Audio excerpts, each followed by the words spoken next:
Want to upload and share files using Google Drive? Here's how. Open your browser and go to Google Drive. Make sure you're signed into your Google account. From the left side menu, click on My Drive. Click on the New button in the top left corner. Select New Folder. Enter a folder name, for example, Files to Share. Click Create. Double-click the folder to open it.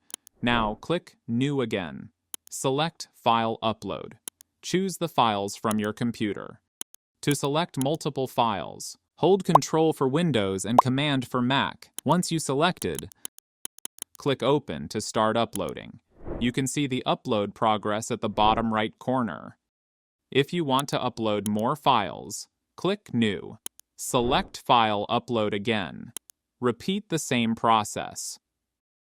Go back to the folder. Now right-click on the folder name. A few options will appear. Select Share from the menu. Again, click on Share. In the Share window, click on Restricted. Change it to Anyone with the link.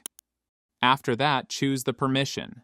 Viewer can view and download. Editor can edit files. Click Copy Link. Share this link via email, WhatsApp, Telegram, any messaging platform. Anyone with the link can now access your files. And that's it. Follow and subscribe for more tech tips.